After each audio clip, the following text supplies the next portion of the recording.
পবিত্র কুরআনুল কারীমের সূরা আলে ইমরানের 110 নম্বর আয়াত থেকে আপনাদের কাছে কিছু কথা বলার জন্য চেষ্টা করব। আল্লাহ যেন আমাদেরকে এই কথা শুনে বলে সকলকে আমল করার তৌফিক দেন। চিৎকার করে বলেন আল্লাহুম্মা আমিন। প্রিয় ভাইয়েরা, দেখুন, পৃথিবীতে মানুষ যদি কোনো একটা জিনিসের দাম জানে তার মূল্য দেয়, দাম না জানলে তার মূল্য দেয় না, ঠিক কি না?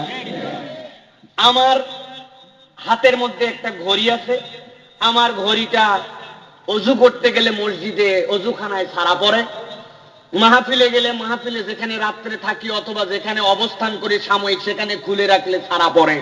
যারা যারা চেনে যে এই ঘড়িটা হুজুরের, তারা এসে আমাকে দেয়, হুজুর এই তো ঘড়ি আপনি রাইকে গেছিলেন বলে। আমি বলি, ভাই ধন্যবাদ, আপনাকে শুকরিয়া, তবে মনে বেশি টেনশন করি না। কি জন্য জানেন? ঘড়িটার দাম হচ্ছে 170 টাকা। কয় টাকা? যদি হারাইয়েও যায় কত লস? 170 টাকা। আর একটা লোকের হাতের মধ্যে একটা আংটি আছে, আংটিটা হচ্ছে ডায়মন্ডের। কিসের? ডায়মন্ডের আংটি, বড় ডায়মন্ড, কমসে কম দাম 50,000 টাকা। ওই আংটি হাতের মধ্যে দিয়ে বেচারি গেছে সাততালিয়া বাজারে। যাওয়ার পরে দেখে একটা লোক খালি ওই আংটির দিকে এরকম করে তাকায় আছে। আল্লাহর বান্দা বুঝতে পারে নাই যে ওই লোক, যেই লোকটা তাকায় আছে, ভাবতেছে আসলে ওই লোক তাকায় নাই, ওই লোকের দুইটা মনি সমান জায়গায় নয়। বাংলা ভাষায় বলে কিছু মানুষকে টেরা আছে না ভাই, তাকায় আছে এরকম করে দেখতেছে এই জায়গা, আছে না? আছে না? এখন ওই বেচারির চোখের সমস্যা, এটা আল্লাহরই দেওয়া, টেরাকে টেলা বলা যাবে না। ওয়ালা তালমিজু আনফুসাকুম ওয়ালা তানাবাজু বিল আলকাব, এটা আল্লাহ তারে বানাইছে। কিন্তু এই আংটিওয়ালা জানে না যে উনার হাতের দিকে আসলে ও তাকায় নাই। ও চিন্তা করছে, কিরে আমার আংটি দেখে মনে হয় ডায়মন্ড, বুঝে ফেলছে কি চুরি করে না ছিনতাই করে। আস্তে করে হাত এরকম করে সামলায় আংটি খুলে পকেটে রেখে দিছে, অথচ বেচারির দিকে কেউ তাকায়নি। এই যে পকেটের মধ্যে আংটিটা সামলায় রাখলো, কারণ কি? কারণ হচ্ছে আংটিটার দাম আংটিওয়ালা জানে, ঠিক কিনা? তাহলে দুনিয়ার বুকে আপনার আমার দাম কি, আপনার আমার মূল্যায়ন কি? আপনাকে আমাকে আল্লাহ রাব্বুল আলামিন যে একটা অনন্য মানুষ, অনন্য জাতি, অনন্য নিয়ামত দিয়েছেন, এই দামটা না বুঝার কারণে আজকে আমরা মূল্যহীন, ঠিক কিনা? ভালো করে কথাগুলি খেয়াল করেন, ভূমিকার কথা। নিজেদের মূল্য বুঝতে পারছি না, আজকের আয়াতে কারিমার আলোকেই বলছি আপনাদের কাছে। এই মূল্য না বুঝতে পারার কারণে আজকে আমরা মূল্যহীন, নিজেরা জানি না আমার মূল্য কত। একটা ছোট্ট উদাহরণ দেয়, 1 মিনিট লাগবে। পৃথিবীর শ্রেষ্ঠ ধনী যে, বর্তমানে হয়তো নেই কিন্তু অনেক দিন ছিল, বিল গেটস, চিনেন আপনারা? কত টাকা পয়সার মালিক, সে নিজেও জানে না তার কত টাকা। অন্তত পক্ষে বাংলাদেশি টাকায় 15 লক্ষ টাকা বেতন দেয়। এই রকম 200 তার লোক আছে যাদেরকে সিএ বলা হয়, চার্টার্ড অ্যাকাউন্টেন্ট। 15 লক্ষ টাকা বেতন, 200 লোক। তাদের কাজ কি? উনার কি পরিমাণ টাকা আছে এটা গোনার জন্য 200 লোক। বুঝতে পারছেন আপনি কি পরিমাণ টাকা আছে? 15 লাখ টাকা করে বেতন দিয়ে 200 লোক রাখতে গেলে মাল পানি গুনবি। উনার পকেট থেকে যদি $10 পড়ে যায়, উনি $10 মাটির থেকে তুলে নেয় না। কেন নেয় না? অনেক টাকা আমার, বিরাট ফুটানি, $10 তুলে আমি ছোট হয়ে যাব, এই জন্য টাকা তুলতে আবার এটা মজা করার জন্য বলে। তার ব্যাপারে একটা $10 মাটিতে পড়ছে, এরকম করে $10 ধরে আবার উপরে উঠছে। উঠতে লাগবে তার 5 থেকে 6 সেকেন্ড। এই যে 6 সেকেন্ড তার লস হবে $10 তুলতে, এই সময়টুকু প্রপার ওয়েতে ব্যয় করলে উনার কামাই হয় $11,500। বুঝছেন কেন $10 তোলে না? এত টাকা পয়সার মালিক, মনে রাখবেন এই লোকের কথা। আর আপনাদের গ্রামে একটা লোক আছে, ভ্যান চালায়, ব্যাটারি চালিত না, পায়ে চালায়, সারাদিন কামাই করে 200 টাকা আনতে তার নুন আনতে পান্তা ফুরায়। এইরকম লোক আছে না ভাই? 1 কেজি যদি তার গরুর গোস্ত কিনা লাগে, তাইলে কয়েকদিন টেনশন করতে হয় যে 550 টাকা কয়েকদিন জোগায়া তারপরে গোস্ত কেমনে কিনবে। এইরকম কামাই করতে পারে না বেশি, এইরকম হত দরিদ্র আব্দুল গফফার, আব্দুল গফুর, জোবায়ের হোসেন এইরকম মুসলমান আমাদের এই সাতকালিয়া অঞ্চলে আছে কিনা ভাই? আজকে সন্ধ্যার সময় আমেরিকার ওয়াশিংটনে জনাব বিল গেটস মারা গেছে। যাওয়ার সময় বাড়ি গাড়ি নারী টাকা পয়সা অর্থবিত্ত সব তার পৃথিবীর টপ, কিন্তু মরার সময় ঈমান আর কালেমাটা নিয়ে কবরে যেতে পারে নাই। ঠিক আজকে সন্ধ্যায় আপনাদের সাতকালিয়া বাজারেও ওই আব্দুল গফুর, আব্দুল গফফার অথবা জুবায়ের নামের সেই হতদরিদ্র মুসলিম মুরব্বী লোকটাও মারা গেছে। টাকা পয়সা তো ছিলই না কিছু, বাড়ি গাড়ি তো অনেক দূরের কথা। শীতকালে টিনের ঘরে তার কষ্ট, গরমকালে তার টিনের ঘরে কষ্ট, বর্ষাকালে তার টিনের ঘরে কষ্ট। এরকম কষ্ট করে আজকে সন্ধ্যায় একই সময় আপনাদের এখানেও তিনি পরলোকগত। দুইজনই চলে গেছে, একজন ঈমান নিয়ে গেছে, আরেকজন ঈমান ছাড়া গেছে। একজনের দুনিয়াতে সব ছিল, একজন আর দুনিয়াতে কিচ্ছু ছিল না। একযোগে বুদ্ধি থাকলে মাথা খাটায় বলেন, কবরে যাওয়ার পরে এই দুইজনের মধ্যে কোন ব্যক্তিটা জান্নাতে যাবে? এখানে তিনটা মতামত আছে। এক দলের কথা হচ্ছে, হুজুর এই ভ্যানওয়ালা অনেক নামাজ কালাম কম পড়তো, যতই টাকা পয়সা কম থাক আচরণ টাচরণ বেশি ভালো ছিল না। হ্যাঁ বললেই হবে নাকি? ওর যত ঈমান নিয়ে যাক ওই জাহান্নামে যাবে। আরেক দলের বক্তব্য হচ্ছে যে হুজুর বিল গেটস সাহেব যাই হোক তাই হোক দুনিয়ায় যে পরিমাণ উপকার করছে, ওরে বাবারে বাবারে বাবা, আল্লাহ ওই পারে যাই কি করবে না করবে আমরা তো জানি না, আল্লাহ যদি মাফ করে। একদল আছে। আর তৃতীয় একদল নিউট্রাল বাড়াইছে এখন, উনারা ধর্ম নিরপেক্ষ, মতামত নিরপেক্ষ, উনাদের কথা যা পারে আল্লাহ করুক, এ নিয়ে আপনাদের এত চিন্তা কেন? ঠিক না? কিন্তু প্রিয় ভাইয়েরা, আপনার আমার মূল্য বুঝার জন্য ওই আপনার আমার গ্রামের ওই ভ্যানওয়ালা যার আমল আখলাক কম ছিল, আজকের আয়াতে কারিমার আলোকে প্রথমে জানা দরকার ওই লোকটা যাবে কোথায়। আমার আল্লাহ রাব্বুল আলামিন আমার রাসূলকে দিয়ে জানাচ্ছেন, দুনিয়ার মানুষ শোনো, দুনিয়ার জীবনের পরে পরকাল নামক একটা জীবন তোমাদের হবে। ওই জীবনে আল্লাহর সামনে সব মানুষকে হাজির হতে হবে। আল্লাহ রাব্বুল আমিন যখন সব মানুষকে হাজির করবেন, আল্লাহ রাব্বুল আমিন সেই দিন 3 ভাগে মানুষের আমল নামাগুলাকে উঠাবেন।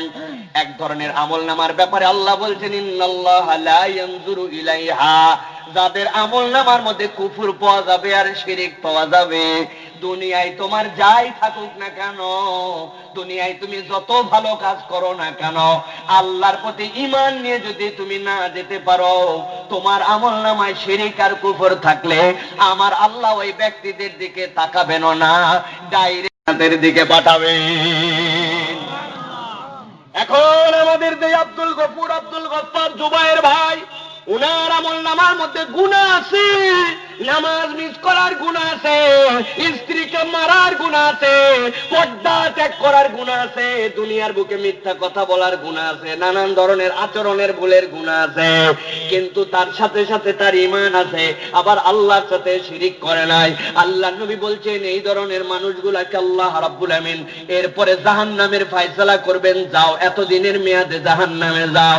জাহান্নামে আল্লাহ রাব্বুল আমিন যখন দিবেন, একের পর এক যখন ঈমানদারদের জাহান্নামের মেয়াদ শেষ হতে থাকবে, আমার নবী বলছেন, ও দুনিয়ার মানুষ শোনো, আল্লাহর কাছে এরকম শেষের দিকে আল্লাহ যখন ঘোষণা দিবেন, সব ঈমানদারদেরকে জাহান্নাম থেকে বের করে দাও, জাহান্নাম থেকে বের করার শেষ মুহূর্তে একটা ঈমানদার আল্লাহর কাছে ডাক দিবে, ডাক দিয়ে বলবি, ইয়া হান্নান ইয়া মান্নান ইয়া রাব্বুল আলামিন। জাহান্নামকে অস্থির করে তুলবে, মালিক ফেরেশতা সবাই বলবে, কি হয়েছে তোমার, এত চিৎকার করো কেন, এত চেঁচামেচি করো কেন?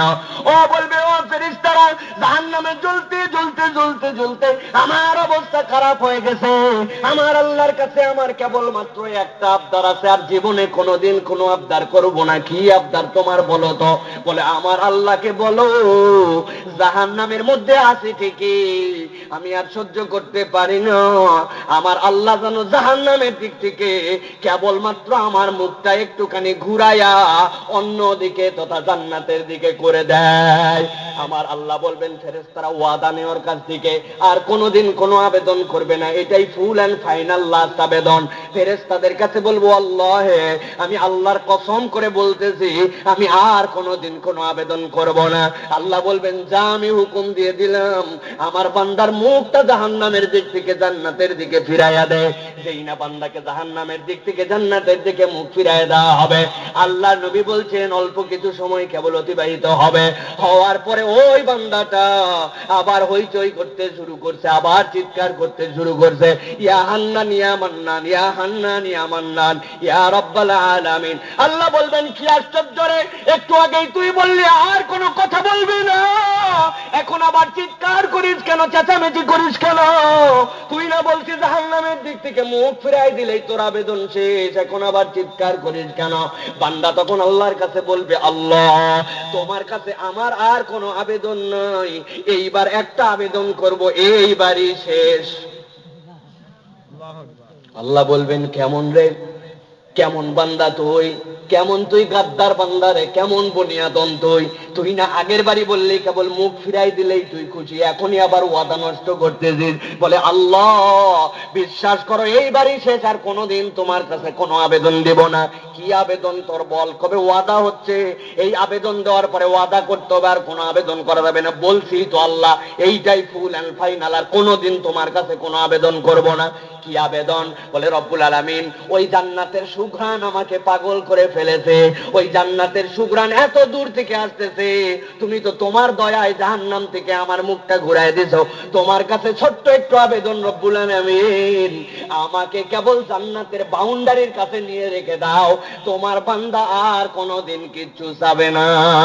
আল্লাহ বলবেন কথা ঠিক, ঠিক আছে, ফুল অ্যান্ড ফাইনাল, যাও নিয়ে যাও, জান্নাতের কাছে নিয়ে যেয়ে রেখে দাও।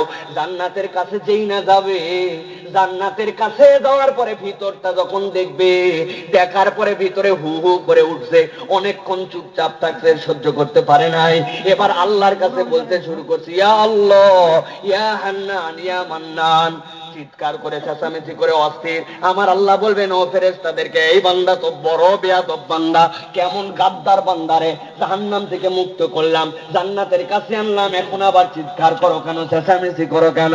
বান্দা বলবে আল্লাহ বিশ্বাস করে এবার তোমার কাছে আমি একটা আবেদন দিব, আর কোনোদিন কিছু চাবো না। আমার আল্লাহ রাব্বুল আমিন বলতেছেন আগের বারও বলছিলি কিছু চাবি না, তারপরের ভালো বলছি কিছু যাবি না, এখনো বলতেছিস কিছু যাবি না, এক কথা কয়বার তোর বান্দা? বলে আল্লাহ এইবারই শেষ রব্বুল আলামিন। আল্লাহর কাছে এমন ভাবে বিনয়ী হবে, এমন ভাবে বলতে শুরু করবে, আল্লাহর নবী বলতেছেন, আল্লাহর নবীর যত হাদিসের রিওয়ায়াত আছে, আল্লাহর নবী বলছেন বান্দার এই তৃতীয়বারের আবেদন শুনে আমার রব্বুল আলামিন হেসে দিবেন। সুবহানাল্লাহ। আল্লাহ রাব্বুল আমিন হেসে দাও মানে আপনার আমার মতো হাসি না, আল্লাহর হাসির হাইসিয়াত আমরা জানি না। আল্লাহ হাসবেন, আল্লাহ হাসি মানে বান্দার প্রতি আল্লাহ খুশি হয়ে গেছেন। বান্দাকে বলবেন বল বান্দা বল কি তোর আবেদন আছে? বান্দা বড় চালাক, বলতেছে আল্লাহ তোমার সৃষ্টির সবচেয়ে নিকৃষ্ট আমাকে করো না আল্লাহ, তুমি আমাকে জাহান্নাম থেকে মুক্ত করেছো, জান্নাতের কাছে এনেছো, এত কাছে এসেও যদি আমি জান্নাতের ভিতরে ঢুকতে না পারি কেমন হয়? কিচ্ছু চাই না, কেবল পাঁচিলটা পার করে একটু ভিতরে জায়গা দাও। আল্লাহু আকবার। আমার আল্লাহ রাব্বুল আমিন ফেরেশতাদেরকে বলবেন গভীর মনোযোগ দেন, ও আমার ফেরেশতারা আমার বান্দাকে জান্নাতের ভিতরে ঢুকায় দে। সেই না জান্নাতের ভিতরে বান্দা ঢুকবে, জান্নাতের ভিতরে ঢুকার আগে বান্দা আল্লাহর কাছে তিনবার পরপর আবেদন করছে, এখন আল্লাহ জান্নাতের ভিতরে ঢুকায় ওই বান্দারে বলবেন, ও বান্দারে তোর জীবনের কি কি চাহিদা আছে, এতক্ষণ তো ওয়াদা রাখতে পারিস নাই, আমি আল্লাহ তোর প্রতি খুশি, তুই এখন যা চাবি আমি তাই দিব, তুই চাইতে শুরু কর। বান্দা বলবে আল্লাহ জীবনী ফুলান যে বলি কাজা, যে বলি কাজা, আল্লাহ আমাকে এইটা দাও, এইটা দাও, এইটা দাও, এইটা দাও, এইটা দাও, বিস্তর একটা তালিকা দিছে আল্লাহ। বাড়ি দাও, গাড়ি দাও, টাকা দাও, পয়সা দাও, সৌন্দর্য দাও, সোনা দাও, ডায়মন্ড দাও, আল্লাহ এ দাও, সে দাও, সে দাও, সে দাও, যত মন চাইছে। আল্লাহ যেহেতু বলছে কোনো ছাড় নাই, তালিকা সব আল্লাহর কাছে জমা দিছে, ফেরেশতারা আল্লাহর কাছে দিছে। আল্লাহ বলছেন হয় নাই, আবার চায়। সুবহানাল্লাহ। আবার চাইতে শুরু করছে, আল্লাহ আমাকে এইটা দিবে, এইটা দিবে, এইটা দিবে, এইটা দিবে, এইটা দিবে, এইটা দিব। বান্দা চাইতে চাইতে আল্লাহর কাছে বলছে, আল্লাহ আমার চাওয়ার মতো আর কোন যোগ্যতা নাই। আমার আল্লাহ বলছেন, ও ফেরেশতারা, যা যা চাইছিল আমার বান্দা সবগুলাকে দ্বিগুণ করে আমার বান্দাকে জান্নাতে দিয়ে দে। ওই ব্যক্তিটা, আল্লাহ নবী বলতেছেন, জানো নাকি আমি ওই ব্যক্তি সর্বশেষ যে জান্নাতে ঢুকবে, আমার আল্লাহ আমাকে চিনাইছেন, তাকে ওই ব্যক্তিকে আমি চিনি। ওই ব্যক্তিকে ও আবু হুরায়রা, তোমার কাছে বলি শুনো শুনো, ও আবু হুরায়রা, যেই ব্যক্তিটা জান্নাতে গেল, জান্নাতে যাওয়ার পরে সব কিছু ডবল পাইল, সর্বশেষ জান্নাতে প্রবেশ করলো, এই দুনিয়ার 10টা দুনিয়ার সমান জান্নাত আল্লাহ তাকে দিয়ে দিলেন। আবু হুরায়রা, জানো নাকি তার আমল নামায় কি আমল ছিল, কোন আমলের বিনিময়ে আমার বান্দা জান্নাতে গিয়েছিল? আল্লাহ নবী বলছেন, তার আমল নামায় কিছুই ছিল না, কেবলমাত্র শিরিক মুক্ত, কুফর মুক্ত, ঈমানটা অল্প একটুখানি নিয়া ওই কবরে আসতে পেরেছিল জন্য আমার আল্লাহ ওই ব্যক্তির নসিবে এত বরকত দিয়ে দিছে। প্রিয় মুসলমান, তাহলে বুঝেন, ওই সর্বশেষ মুক্তপ্রাপ্ত ব্যক্তি যে নিয়ামতের বরকতে জান্নাতে গেছে, ওই নিয়ামতের নাম হচ্ছে ঈমান। ওই নিয়ামতের নাম কি? এখানে একটা ব্যক্তি হাত তুলেন তো, যে আমি বেঈমান হুজুর, আপনার কাছে পরিচয় দিতে চাই আমি বেঈমান। তোলেন, হাত তোলেন। একজনও নাই। তার মানে আমরা মনের থেকে আশা করি এবং বিশ্বাস করি আমরা সবাই ইমানদার, ঠিক কিনা? তাইলে নিজেরা ইমানদার যদি হন, কমসে কম এই আস্থা আর এই বুঝ নিয়ে বসেন। আমার নবী বলছেন, যার শেষ কথাটা হবে লা ইলাহা ইল্লাল্লাহ ফাদাখালাল জান্নাহ, যার শেষ বক্তব্য মরার আগে হবে লা ইলাহা ইল্লাল্লাহ, ওই মরার আগের ওই বক্তব্যের পরে যেহেতু আর শিরিক করার তার চান্স খুবই কম, এই জন্য ওই লা ইলাহা ইল্লাল্লাহর কারণে ওই ব্যক্তিটাকে রব্বুল আমিন জান্নাতে ঢুকাবে। তার মানে এখানে যারা আমরা আছি, কমসে কম আল্লাহর কাছে সাক্ষ্য দিতে পারি রব্বুল আলামিন ঈমানের দাবিতে আমরা সবাই জান্নাতি, ঠিক না? কারা কারা জান্নাতে একটু হাত উঁচু করে দেখান, আল্লাহকে দেখান। মুসলিম আমি সংগ্রামী, আমি চির রণবীর, মুসলিম আমি সংগ্রামী, আমি চির রণবীর, আল্লাহকে ছাড়া কাউকে মানি না। নারায়ে তাকবীর, নারায়ে তাকবীর। আমার আল্লাহ রাব্বুল আলামিন এবার বুঝাচ্ছেন, বান্দা তোর ঈমানের দাম তুই যদি বুঝে থাকিস, এবার দেখতো আমি রাব্বুল আলামিন তোদের জন্য কি বলছি। আল্লাহ রাব্বুল আমিন বলছেন, ও দুনিয়ার মানুষ, তোদের দাম আর তোরা যে কত উন্নত, এইটা বোঝার জন্য তোদেরকে আমি রব্বুল আমিন কতগুলো আয়াতে কারিমা দিলাম। আল্লাহ বলতে শুরু করেছেন, কুনতুম খায়রা উম্মাতিন উখরিজাত লিন-নাসি তা'মুরুনা বিল মা'রুফি ওয়া তানহাউনা আনিল মুনকারি ওয়া তু'মিনুনা বিল্লাহ।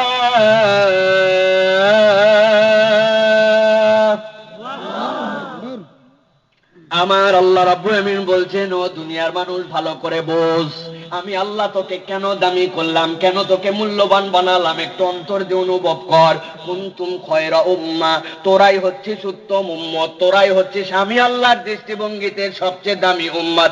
এই আয়াতের তাফসীরের মধ্যে হাদিস থেকে রেফারেন্স আনা হয়েছে, আবু দাউদের মধ্যে হাদিস এসেছে, মুফাসসিররা হাদিসগুলোকে ব্যাখ্যা করে বলছেন, আল্লাহ নবী বলেছেন পৃথিবীর বুকে 70 অধিক আল্লাহ রাব্বুল আমিন জাতি গোষ্ঠী প্রেরণ করেছেন। তাফসীর ইবনে কাসিরের ভিতরে, তাফসীরে রুহুল বায়ানের ভিতরে মুফাসসিররা বলছেন, এই 70 কে আল্লাহর রাসূল সংখ্যার জন্য বলেন নাই, এই 70 কে আধিক্যের জন্য বলেছেন। অসংখ্য জাতি গোষ্ঠীর মধ্যে এসেছে। আল্লাহর নবী বলছেন, ও আমার উম্মত শুনে রাখো, আল্লাহ যত জাতি গোষ্ঠী পৃথিবীতে পাঠাইছে বলছেন আমার উম্মতের থেকে শ্রেষ্ঠ জাতি গোষ্ঠী কাউরে পাঠান নাই, জান্নাতের অর্ধেকটাই আমার উম্মত দিয়ে ভরে যাবে। সুবহানাল্লাহ। সে আল্লাহ রাব্বুল আলামিন বলছেন কুনতুম খায়রা উম্মাতিন উখরিজাত লিন-নাস।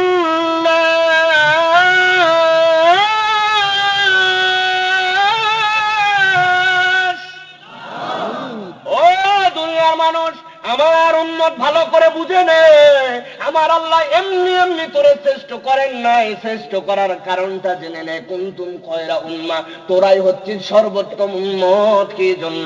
উখরিজাত লিন-নাস, কেবল তোর নিজের জন্য আর আত্ম পরিচয় দেওয়ার জন্য আল্লাহ সৃষ্টি করেন নাই। আমার উম্মতকে আল্লাহ অপর ভাইয়ের কল্যাণ করার জন্য দুনিয়ায় সৃষ্টি করেছেন। সুবহানাল্লাহ। তার মানে দুনিয়াতে আমাদের শ্রেষ্ঠত্বের দাবি যদি আমরা পূরণ করতে চাই, তাহলে অপরের কল্যাণে আমার জীবনকে ব্যয় করতে হবে। এবার আমার আল্লাহ বলতেছেন এই যে শ্রেষ্ঠত্ব, এই যে অপরের কল্যাণ, এই শ্রেষ্ঠত্বর এই মান মর্যাদা যদি তোমরা ধরে রাখতে চাও, তাহলে তোমাদের জন্য তিনটা শর্ত। কয়টা শর্ত? জোরে বলেন কয়টা? হাতগুলা রেডি করেন, নিচে জিজ্ঞাসা করব কয়টা, হাত তুলে বলবেন তিনটা। কয়টা? সবার হাত ওঠে নাই, আবার একসাথে কয়টা? আমার আল্লাহ বলছেন 1 নম্বর কাজ তা'মুরুনা বিল মা'রুফ।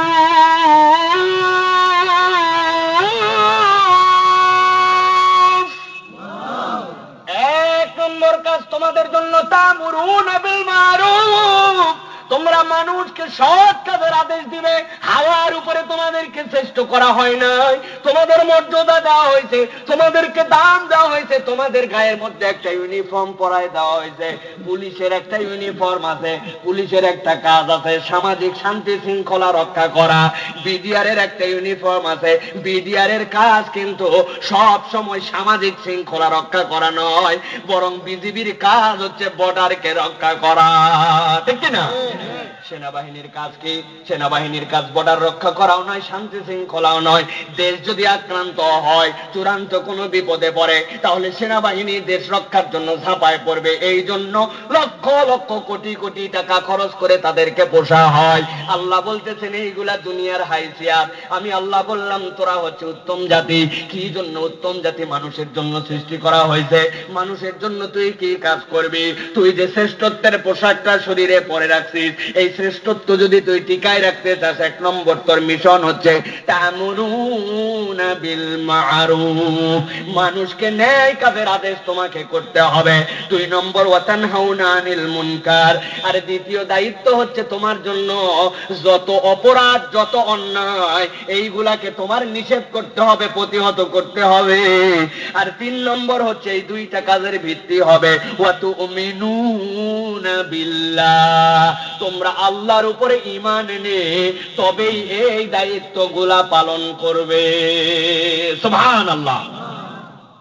তাহলে এই আয়াতে কারিমার আলোকে আমাদের মৌলিক কাজ হচ্ছে 3টা। 1 নম্বর হচ্ছে সৎ কাজের আদেশ দেওয়া, 2 নম্বর হচ্ছে অসৎ কাজ থেকে মানুষকে ফিরিয়ে রাখা, আর 3 নম্বর দায়িত্ব হচ্ছে আপনার আমার জন্য। আল্লাহ রাব্বুল আলামিন বলছেন ওয়া তুমিনুনা বিল্লাহ, আল্লাহর প্রতি ঈমান যেমনি আনতে হয় ওই রকম পূর্ণাঙ্গ মুমিন হয়ে দুনিয়ার বুকে তুমি চলবে। এই 3টা কর্মসূচি আমাদের প্রিয় ভাইয়েরা। এরপরে আমার আল্লাহ রাব্বুল আলামিন বলছেন একটু পার্থক্যটা বুঝে নাও। এই কাজগুলা যারা করে নাই তাদের কি বেইজ্জতি হয়েছে দুনিয়ার বুকে। দুনিয়ায় আজকে খ্রিস্টান যারা, দুনিয়ায় আজকে যারা আহলে কিতাব, যারা ইহুদি, যারা তাদের প্রতি আসমান থেকে কিতাব আসছিল, কিন্তু এই নির্দেশগুলা তারা পালন করে নাই। এই জন্য আমার আল্লাহ বলছেন ওয়ালাউ আমানা আহলুল কিতাবি লাকানা খায়রাল লাহুম, যদি ওই ইহুদি নাসারারা যদি ঈমান এনে ফেলতো, বড়ই তাদের জন্য কল্যাণ হতো, বড়ই তাদের জন্য ভালো হতো। কিন্তু আল্লাহ বলছেন মিনহুমুল মুমিনুন ওয়া আকসারুহুমুল ফাসিকুন, আল্লাহ বলছেন তাদের মধ্যে কতকে কেবল ঈমান আনছে আর অধিকাংশই এই ইহুদি নাসারারা ফাসিক। এই ফাসিক হওয়ার, এই গুনাহগার হওয়ার, এই পথভ্রষ্ট হওয়ার তাদের একমাত্র কারণ হচ্ছে ওই আল্লাহর বান্দাগুলা দুনিয়ার বুকে ন্যায় কাজের আদেশ দিত না, অন্যায় কাজ থেকে মানুষকে ফিরাতো না। আমারটা আমি নিয়েছি, তুমি পারলে ভালো করো, না পারলে না করো, এতে আমার কোনো চিন্তা নাই। এই ছিল ইহুদি নাসারাদের চরিত্র। এই জন্য আল্লাহ বলছেন আকসারুহুমুল ফাসিকুন, অধিকাংশই তারা হচ্ছে ফাসিক তথা দ্বীনের রাস্তা থেকে সরে গেছে। প্রিয় মুসলমান, ঠান্ডা মাথায় এখন আমাদের কর্মসূচিগুলো বুঝে নিতে হবে। এই আয়াতে কারিমার আলোকে আল্লাহ রাব্বুল আলামিন যে বললেন তোমাদেরকে সম্মান দিলাম, আমরা অনুভব করলাম যে আমরা বড়ই সম্মানিত। এখন আমাদের এই সম্মান টিকে রাখার জন্য আমাদের এই তিনটা মৌলিক কাজ আল্লাহ রাব্বুল আলামিন দিলেন। আল্লাহ রাব্বুল আলামিন বলছেন এই মৌলিক কাজ যেটা তোমাদের, এই কাজের জন্য তোমাদের প্রত্যেককে আত্মনিয়োগ করতে হবে। ঈমানদার যে, তার দায়িত্ব হচ্ছে সে সৎ কাজের আদেশ করবে, অসৎ কাজ থেকে নিষেধ করবে। কিন্তু মুফাসসিরিনে কেরাম ব্যাখ্যা করছেন এটা হচ্ছে একটা ফরজে কিফায়া আমাদের জন্য। ফরজে কিফায়া কি জন্য? দুনিয়ার সব মানুষ সব জায়গাতে ন্যায় কাজের আদেশও করতে পারবে না, সবাই সব অন্যায়কে প্রতিহত করতে পারবে না। এই জন্য আল্লাহ অন্য আয়াতে কারিমার মধ্যে বলেছেন, সূরা আলে ইমরানের 104 নম্বর আয়াতের মধ্যে আল্লাহ বলছেন ওয়ালতাকুম মিনকুম উম্মাতুন ইয়াদউনা ইলাল খায়র ওয়া ইয়া'মুরুনা বিল মা'রুফ ওয়া ইয়ানহাউনা আনিল মুনকার ওয়া উলাইকা হুমুল মুফলিহুন। আল্লাহ বলছেন তোমাদের মধ্যে তবে জেনে রাখো একটা দল যেন তৈরি থাকে। সেই দলের কাজ কি? সেই দলের কাজ হচ্ছে এরা যেন খাইরে কল্যাণের রাস্তায় সবসময় নিজেদেরকে নিয়োজিত রাখে। তাদেরও কাজ হচ্ছে সৎ কাজের আদেশ দিবে, অসৎ কাজের নিষেধ করবে। আমরা এই আয়াতে কারিমার আলোকে বলতে পারি, প্রিয় ভাইয়েরা, আল্লাহ রাব্বুল আলামিন যেই মানুষগুলার হাতে এই দলের দায়িত্ব দিয়েছেন তারা হচ্ছে যুবক, ঠিক কিনা? যুবকরা ইচ্ছা করলে সমাজকে পরিবর্তন করে ফেলতে পারে। যুবকরা ইচ্ছা করলে মেধা দিয়ে, তাদের মগজ দিয়ে দুনিয়ার বুকে তারা এই সৎ কাজের আদেশ এবং অসৎ কাজের নিষেধের ঝান্ডাবাহী হতে পারে। সাততালিয়া একতা ইসলামী যুব সংগঠন যারা, তারা নিজেদেরকে এই আল্লাহর আয়াতে কারিমার মুখাতাব মেনে নিতে পারে যে আল্লাহ, দুনিয়ার সবাই তো এই কাজ পারবে না, তবে আমরা যারা যুবক আছি আমরা তারা একটা উম্মতের মধ্যে থেকে দল হিসাবে মানুষকে ন্যায়ের পথে ডাকবো, অন্যায় থেকে ফিরাবো। এই শপথ কি আমরা নিতে পারি ভাই? নিতে পারি আমরা? প্রিয় মুসলমান, আরেকটা জিনিস আমাদেরকে মনে রাখতে হবে, দুনিয়ার বুকে একটা মিসকনসেপ্ট আছে আমাদের। দুনিয়ার বুকে আমাদের ধারণা যদি কোনো ইসলামী দল পাওয়ারে যায়, যদি ক্ষমতার মধ্যে কোনো ইসলামপন্থী দল যায়, তবেই তাদের জন্য যাওয়ার পরে সৎ কাজের আদেশ দিবে, অসৎ কাজ থেকে নিষেধ করবে। এটা মনে হয় কোনো একটা দলের, কোনো একটা ব্যানারের, কোনো একটা জাতিগোষ্ঠীর দায়িত্ব। কিন্তু আমার আল্লাহ বলছেন না না না, ভালো করে বুঝে নাও, তুমি যেই দলেই থাকো না কেন, যেই পার্টিতেই তুমি থাকো না কেন, তোমাকে আল্লাহ রাব্বুল আমিন যদি দুনিয়ার পরিচালনা পর্ষদে নিয়ে আসেন, দুনিয়ার বুকে যদি তোমাকে আল্লাহ রাজত্বের মালিক বানান, তুমি যদি নিজেকে ইমানদার দাবি করো, আর তোমার পরিষদের অধিকাংশ মানুষ, মন্ত্রী, মিনিস্টার, এমপি, যে যেখানে শুরা কমিটির যারাই থাকবে, তারা যদি নিজেদেরকে ইমানদার দায়িত্ব করে, আমি আল্লাহ বললাম কোন ইসলামী ব্যানারের দল ওই জায়গায় লাগবে না। ইমানদার যদি ক্ষমতায় যায়, ইমানদার যদি পাওয়ারে যায়, ইমানদার যদি মেম্বার হয়, ইমানদার যদি চেয়ারম্যান হয়, ইমানদার যদি এমপি হয়, ইমানদার যদি মন্ত্রী হয়, ইমানদার যদি দুনিয়ার বুকে যদি প্রধানমন্ত্রী হয়, দায়িত্বশীল হয়, আমি আল্লাহ তাদের জন্য জানাই দিলাম দল করা লাগবে না। ক্ষমতায় গেলে ওই বান্দাগুলার জন্য এই সৎ কাজের আদেশ আর অসৎ কাজের নিষেধ, এইটা মৌলিক 4টা কাজে রূপান্তর হবে। সুবহানাল্লাহ। আমার আল্লাহ বলছেন আল্লাযীনা ইম্মাক্কান্নাহুম ফিল আরদি আকামুস সালাতা ওয়া আতাউস যাকাত।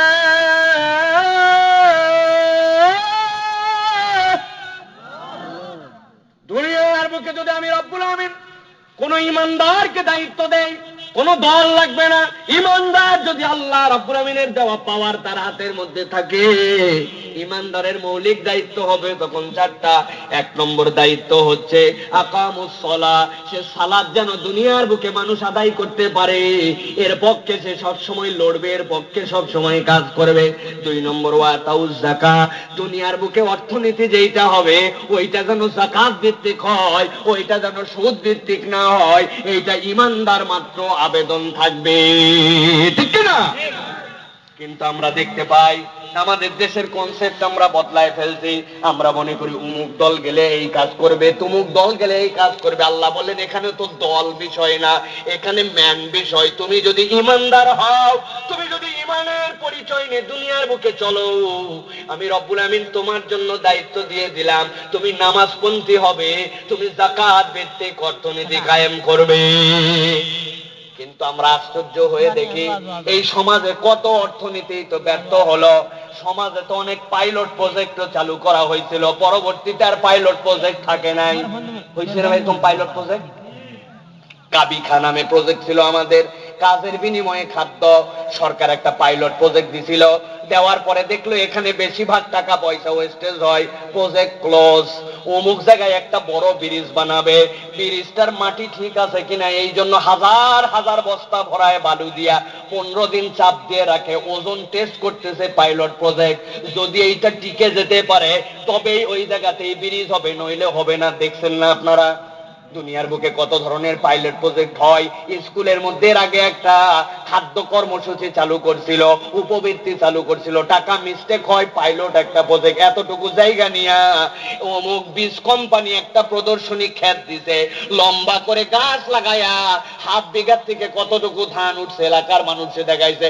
প্রদর্শনী আর পাইলট প্রজেক্ট। এই বীজ ভালো, এই ধান লাগালে ভালো, পুরা মাঠ লাগাই ফেললে তোমাদের বিপদ হবে, এই জন্য পাইলট এইটুকু দিলাম, এইটুকুর মধ্যে লাগায় টেস্ট করে দেখো, যদি সফল হও তো করো, নইলে করো না।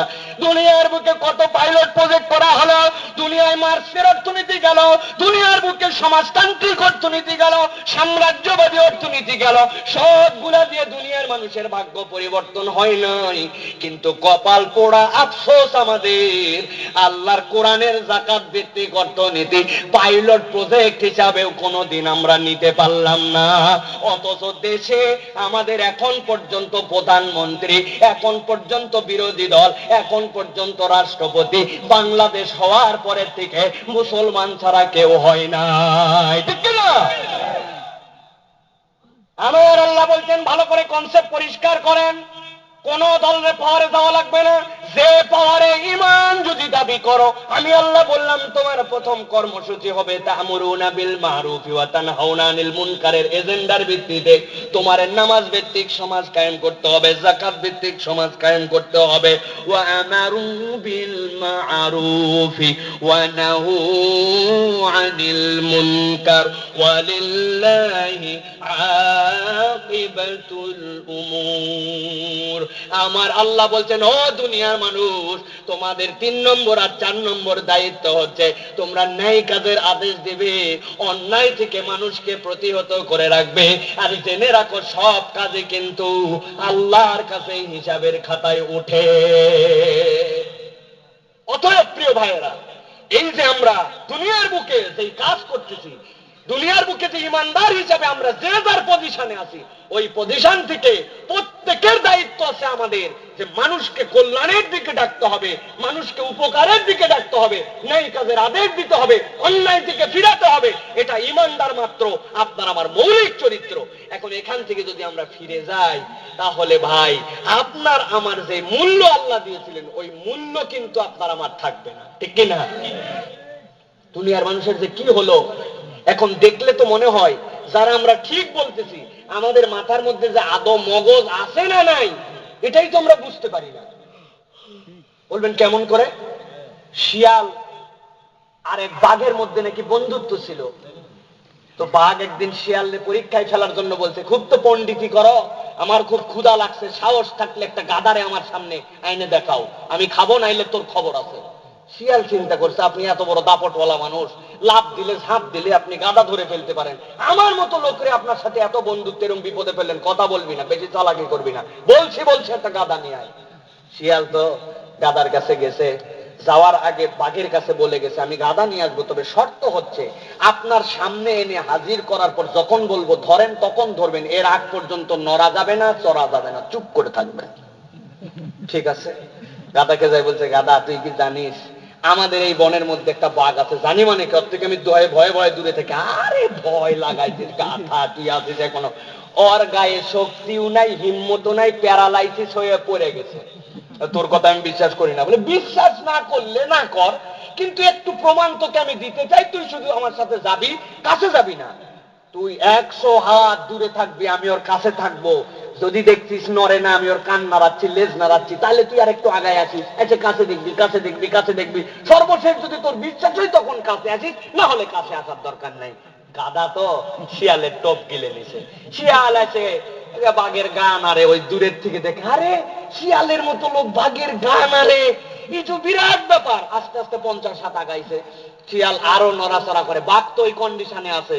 আবার 30 হাত কাছাকাছি যখন চলে আসছে গাধা, শিয়াল নড়তেছে, নড়াচ্ছে, বাঘ রে, বাঘ কিছু বলে না। হাত 20 কাছে যখন আসছে, বাঘ বলে তো কথা, এত কাছে শিকার, উনার ভিতরে উত্তেজনা চলে আসছে। শিয়াল কিন্তু বলছিল খবরদার কাছে এসে আমি বলার আগে নড়বেন না। যেই না ওই 20 হাত দূরে আইছে, বাঘ এক লাফ দিছে জানের ফোর্স দিয়ে, আসে 20 হাত দূরে, কিন্তু এমন ঝাঁপ দিছে গাধা টপ খায় 60 হাত দূরে গেছে।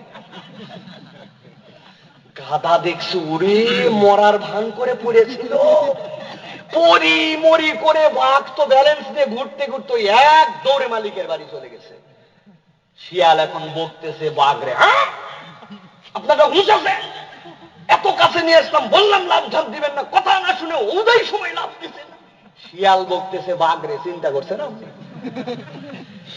বাঘ খানিকক্ষণ পরে একটু লজ্জা টজ্জা পায়, বলতেছে শোনো, যতই বড় বড় গল্প দেওয়ার ভাব নেও, এই সকল গল্পে কোনো কাজ হবে না। একবার মিস্টেক করছি তাই কি, যদি জানে বাঁচতে চাস আরেকবার গাদারে নিয়ে আয়। বলতেছে যেই গাদাই একবার আপনার সামনেতে গেছে, ওই গাদারে আনাকে জাতা কথা, অত কথা বুঝি আনা লাগবে। বলতে শোনেন, এবার জানি ভুল করেন না, এবার আবার পরে থাকেন, আমি দেখি কি করা যায়। গাধার কাছে যাওয়া মাত্র, তুই আমারে ফাঁসাতে চাইছিলি, তুই সেই শিয়াল? বলছে ভাই সেই শিয়াল, আমি যদি ফাঁসাতেই চাই আমার তো একটা মান সম্মান আছে, তোর কাছে আসি আবার কি জন্য আইছে? আগে কথা শোন, কি হয়েছে? কয় আগে বুঝছিলাম যে বুড়া হয়েছে, ও প্যারালাইসিস হয়েছে, এখন তুই তো দেখলি খালি ওই হয় নাই, ও এখন পাগলও হয়েছে। কয় কেন? ওই তুই মাত্র 20 হাত দূরে, ওই ইচ্ছা করলে তোর ধরা কোনো ব্যাপার? ওর মাথা যদি ঠিক থাকতো খপ করে ধরে ফেলতো, ও আর চোখেও ঠিক মতো দেখে না, ওই জন্য তোরে ধরার জন্য না, লাভ দিত অত দূরে গাধা। তোর যদি বিশ্বাস না হয় এবার কাছে যায় দেখবি, আমি লেজ দিয়ে ওর কান নেড়ে দিচ্ছি, তাও কিছু বলে না। গাধারে অনেক বুঝাই টুজাই, জীবনে কোনোদিন গাধা মানুষ কোনোদিন বাঘ নেড়ে দেখে না, এটা সব করছে বাঘ নেড়ে দেখবে। শিয়ালের মতো এরকম দোস্ত পাইছে, পামপট্টি দিয়ে গাধারে বলে গেছে এই জায়গাতে বাঘরে চুপ করে থাকবেন, আপনি আসবেন না। আস্তে করে 100 হাত, 50 হাত, 30 হাত, 20 হাত, 10 হাত, সত্যি এসে বাঘের মুখের মধ্যে এরকম করে দিয়ে নিজে নড়ে মনে করছি, বাবা জীবনে আমি সফল, বাঘের গায়ে আমি মুখ দিতে পারছি। শিয়াল বলছে ধরেন, কপ করে ধরে ফেলে, ধরে এক থাবা দিয়ে বুক ফাটাইছে, এক পাকাতে মাথা ফাটাইছে, ফাটাইয়া রক্ত টক্ত চুষে টুষে খাইয়ে শিয়াল রে বাহাবা দিয়ে বলছে আমি একাই এইগুলা খাই না, আমি আমার আরো সঙ্গী সাথীদেরকে ডেকে আনতেছি, তোর কাছে দিয়ে গেলাম, তুই গাধারে পাহারা দে। সঙ্গী সাথীর গেছে গেছে, শিয়ালও তো অনেক পরিশ্রম করকে বসে আছে, থাবা দিছে, যে বুক ফাটাইছে, আরেক থাবায় মাথা ফাটাইছে, ভিতরে তাকায় দেখে কলিজা দেখা যায়। খাবে কি খাবে না, আমানত দিয়ে গেছে, অনেক চিন্তা ভাবনা করে চিন্তা করে অল্প একটু খাবো, ভিতরে হাত ঢুকায় একটু কলিজা খাইছে, খাইতে খাইতে মজা পুরা শেষ। এরপরে মাথার ভিতরে হাত দিতে দিয়ে দেখে মগজ দেখা যায় ফাটাই গেছে, একটা থাবা দিয়া অল্প একটু খাবো, বেশি না, অল্প একটু মুখে দিছে, টেস্ট, আরে খাইতে খাইতে মগজ শেষ।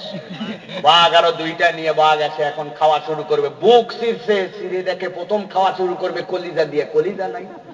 মাথাতে একবারই দিছে যে মগজটা খাই অন্তত, মগজ নাই, শিয়ালে ধরছে, কলিজা কই আর মগজ কই? শিয়াল বলে সব সময় আপনি হুমকি ধামকি দিবেন না তো, ছাড়েন আর ছাড়েন। কথা শোনেন আগে, কি কথা? আপনি পাহারা দিতে দিয়ে গেছেন, আমি অনবরত পাহারা দিচ্ছি, চুপচাপ বসে আছি, এর কলিজা কই আর মগজ কই? বলে কথা শোনেন আর কথা বুঝেন, যেই গাধা বিষ সাপ আপনার কাছে আসার পরে আপনি লাভ দিলেন, দিয়া পালায় গেল, বাইসে গেল, ওই গাধারেই আবার আপনার সামনে নিয়ে এসে ধরায় ফেললাম। আপনার কি মনে হয় গাধার ভিতরে যদি কলিজার মাথায় মগজ থাকতো আসতো? হ্যাঁ, গাধার ভিতরে যদি কলিজার মগজ থাকতো এই কি আসতো? ওর এগুলো নাই বলেই না দ্বিতীয়বার আসছে। এখন আমরা আমাদের আচার আচরণে যা মনে হচ্ছে, তাতে মনে হচ্ছে মুসলমান যে আমরা ইমানের খালি দাবি নিয়ে আছি, আসলেও আমাদের ঘেলু আর আমাদের ইমান আছে কিনা। যদি ইমান থাকতো তাহলে বাংলাদেশে যাকাত ভিত্তিক অর্থনীতি প্রতিষ্ঠা হতে 7 দিনও সময় লাগতো না, ঠিক কিনা? আমার আল্লাহ রাব্বুল আমিন বলছেন, হে রাসূল, আপনি দুনিয়ার মানুষের কাছে একটা হুমকি দেন, যারা নিজেদেরকে ইমানের দাবিতে নিচ্ছেন অথচ ইমান আছে কিনা সন্দেহ আছে, নিজেদেরকে বুদ্ধিমান মুমিন বলে পরিচয় দিয়ে নিজের নাম আব্দুল্লাহ, নিজের বাপের নাম আব্দুর রহমান, আর ধর্ম ইসলাম লিখতেছে, আমি আল্লাহর রাসূল বলতেছে আপনি বলেন আল্লাহ। আল্লাহর পক্ষ থেকে বলা হচ্ছে, রাসূল আপনি বলেন তাদের কাছে যে বলেন। বুখারীর হাদিসের মধ্যে আসছে, আল্লাহর নবী বলছেন, আলা কুল্লুকুম রাইন ওয়া কুল্লুকুম মাসউলিন আন রাইয়াতিহি ফাল আমিরুল্লাযী আলান নাসি রাইন ওয়া হুয়া মাসউলুন আন রাইয়াতিহি। দুনিয়ার মানুষ জেনে রাখো, তোমাদের প্রত্যেকে দুনিয়ার বুকে এসেছো, আল্লাহর কাছে ওই দিন কিন্তু ফেরত যেতে হবে। 3 ভাবে আমলনামা তোমাদের জন্য রব্বুল আমিন আলাদা করবেন। ওই দিন আল্লাহর আদালত থেকে যদি বাঁচতে চাও, আমি আল্লাহর পক্ষ থেকে জানাই দিলাম, আলা কুল্লুকুম রাইন ওয়া কুল্লুকুম মাসউলুন আন রাইয়াতিহি। তোমাদের অধীনস্থদের ব্যাপারে প্রত্যেকেই তোমরা দায়িত্বশীল। আর জেনে রাখো, তোমার অধীনস্থর ব্যাপারে প্রত্যেককেই আল্লাহ জিজ্ঞাসা করবেন। এরপরে আল্লাহর নবী বলছেন, আর দুনিয়ায় যারা প্রশাসক থাকবে, আপনি চেয়ারম্যান সাহেব হয়েছেন, আপনি উপজেলা চেয়ারম্যান হয়েছেন, আপনি মেম্বার সাহেব হয়েছেন, আপনি স্কুলের হেডমাস্টার হয়েছেন, মসজিদের ইমাম হয়েছেন, আপনি খতিব সাহেব হয়েছেন, এলাকার মানুষ আপনাকে মোড়ল বলে মানে, 10টা ফ্যামিলির মধ্যে আপনি মাতব্বর। আল্লাহর নবী বলতেছেন, ফাল আমিরুল্লাযী আলান নাসি রাইন ওয়া হুয়া মাসউলুন আন রাইয়াতিহি। যারা আমির আর নেতৃত্বের জায়গায় থাকবে, অধীনস্থর প্রত্যেকের ব্যাপারে তাদেরকে কিন্তু জিজ্ঞাসা করা হবে। কি জিজ্ঞাসা করা হবে? তোমার মত পথ, তোমার আদর্শী, তুমি কি দুনিয়ার বুকে আল্লাহর নামাজ কায়েম করার চেষ্টা করেছিলে কিনা?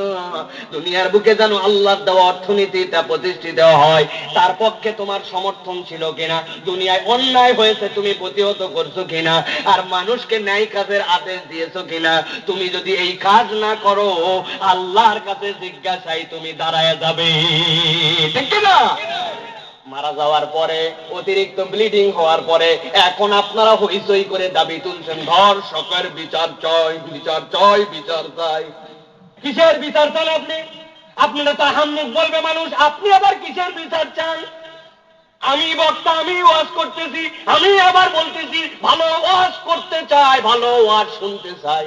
আর মাইক তো আমার সামনে, মানুষ বলবে হুজুর পাগলামো ছাড়েন, মাইক এখনো আপনার কাছে, আপনি বক্তা, আপনি ভালো ওয়াজ করেন, আপনি আবার বলেন কেন ভালো ওয়াজ করতে চাই, ভালো ওয়াজ শুনতে চাই। পাগল বলবে কিনা? বুঝতে পারছেন কথা? এখন যার হাতে পাওয়ার, যার হাতে ক্ষমতা, যিনি বিচার করতে পারেন, তিনি বলতেছে আমরা বিচার চাই। কিসের বিচার চান আপনি? তার মানে বোঝা যায় প্রসেসের মধ্যে গলত আছে, ঠিক কিনা? কি প্রসেসে গলত আছে? উদাহরণটা সামঞ্জস্যশীল নাও মনে হতে পারে, কিন্তু বুঝার জন্য বলতেছি, খেয়াল করেন। বাংলাদেশে শত শত চ্যানেল ছিল, শত শত টিভি চ্যানেল। এইগুলা চ্যানেলের মধ্যে একটা চ্যানেল ছিল পিস টিভি, একটা চ্যানেল ছিল ইসলামিক টিভি। নাম শুনছিলেন আপনারা? পিস টিভি কেন বন্ধ করছিল জানেন নাকি আপনারা? কারণ জাকির নায়েক সাহেব এমন বক্তব্য দিতে, যেই বক্তব্যে উস্কানিমূলক ছিল, ওই উস্কানিতে দেশের মানুষ জঙ্গি হতে শুরু করছে, মানুষ মানুষকে কতল করতেছে, মারতে শুরু করছে। এই বক্তব্য, জাকির নায়েকের বক্তব্য শুনে কে বা কাহারা জানি না কাহারা, উনারা নাকি উৎসাহিত হয়েছে, এই কারণে জাকির নায়েকের চ্যানেল অফ। শুনছেন না? আমাদের বক্তব্য হচ্ছে, ভাই এই কথা তো মিথ্যা কথা, কিন্তু আপনাদের প্রোপাগান্ডাটা মেনেই নিলাম। ধরুন ক, ধরুন এক, শুনছেন না আপনারা? অঙ্ক করার জন্য ধরেন, মানে নিলাম কথাটা। কিন্তু আমাদের বক্তব্য হচ্ছে তার কথায় যদি উত্তেজিত হয়ে তার কথায় যদি জঙ্গিত্ববাদের দিকে যেতে যাই, আমরা যেই সকল চ্যানেল দেখি, যেই সকল নাটক দেখি, টিভি দেখি, সিনেমা দেখি, বিজ্ঞাপন দেখি, যা দেখি, ওইখানে যৌন সুরসুরি দেওয়া হয়, ওইখানে কিভাবে মাইয়া ভাগাতে হবে এটা শেখানো হয়, ওইখানে কিভাবে ধর্ষণ করতে হবে এটা শেখানো হয়, ব্যাংক ডাকাতি কেমন করে করতে হবে এটা শেখানো হয়, চাচির সাথে ফুপুর সাথে কেমন করে পটানো পটানো কথা বলতে হবে এটা শেখানো হয়, সরল সোজা মেয়ে মানুষকে কেমনে ভাগাতে হবে এটা ট্রেনিং দেওয়া হয়, কেমন করে চুরি করতে হবে, টেকনিক্যালি চুরি করতে হবে, চুরি করার পরে মাল কিভাবে চাকায় রাখতে হবে এটা শেখানো হয়।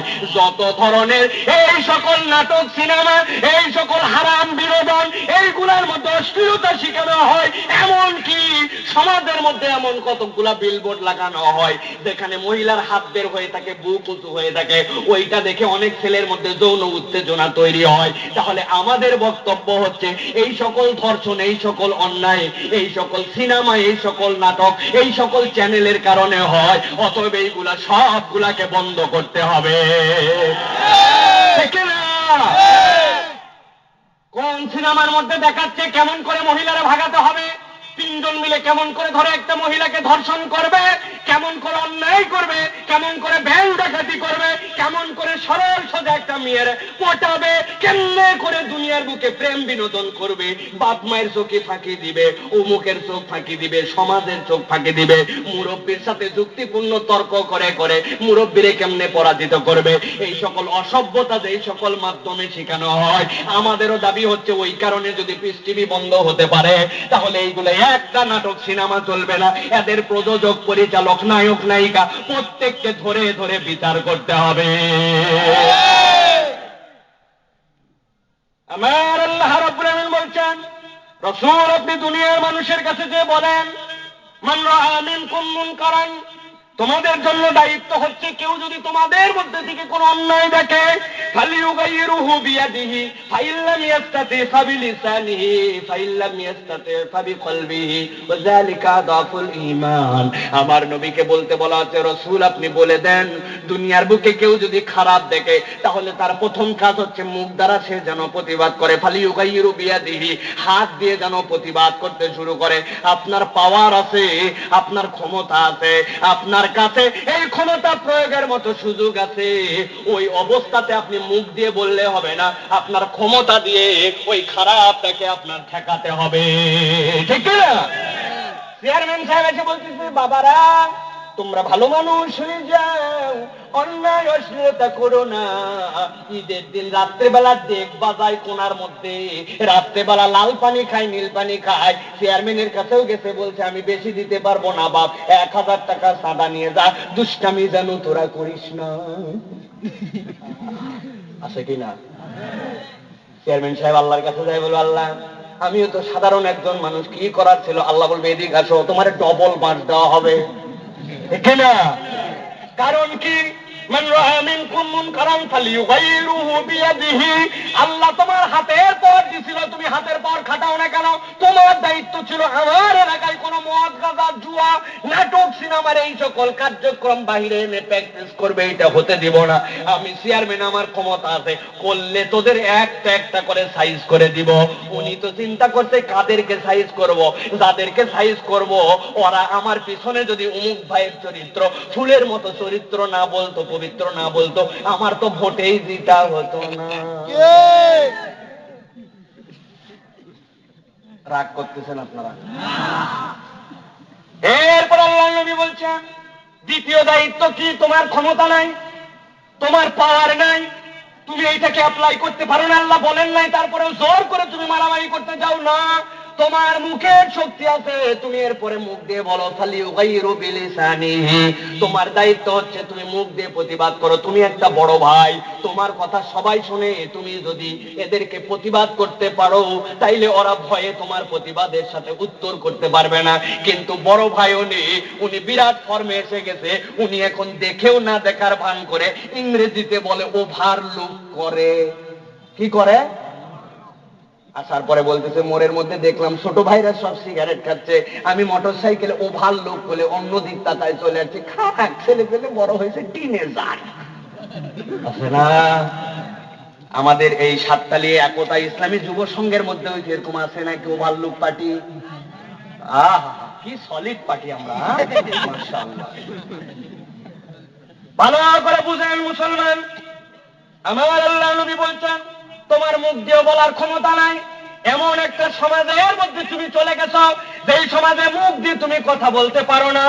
আমাদেরকে স্টেজে উঠার আগে দুই কানের মধ্যে বলা হয়, আমাদের নাম সব জমা আছে সব জায়গায় দিয়ে বলে দেওয়া হয়েছে হুজুর এই চারটা বিষয়ে কথা বলছেন তো নামার পরে গাড়িতে করে সোজা শ্বশুর বাড়ি।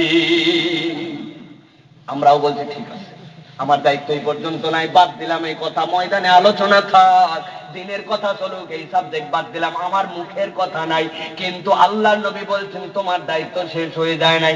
আমার নবী বললাম তোমাদের মধ্যে থেকে যারা মুখ দিয়ে প্রতিবাদ করতে পারবে না, ফাইল্লাম ইয়াস্তাতি ফাবিকলবিহি ওয়া যালিকা আযাফুল ঈমান, অন্তরের ঘৃণা বান্দা বন্ধ করো না। অন্তরের ঘৃণাটাই হচ্ছে তোমাদের জন্য সর্বনিম্ন স্তর। অন্তরের ঘৃণার ব্যাখ্যা জানেন না, হুদাই ঠিক বলেন না। অন্তরের ঘৃণা মানে কি? ওই কাজটা খুব খারাপ, ওই কাজটা খুব খারাপ, আমার একটুকু ভালো লাগে না, ওই কাজটা খুব খারাপ। ঘৃণা ব্যাখ্যা আছে হাদিসের, বুখারী শরীফের হাদিস এইটা।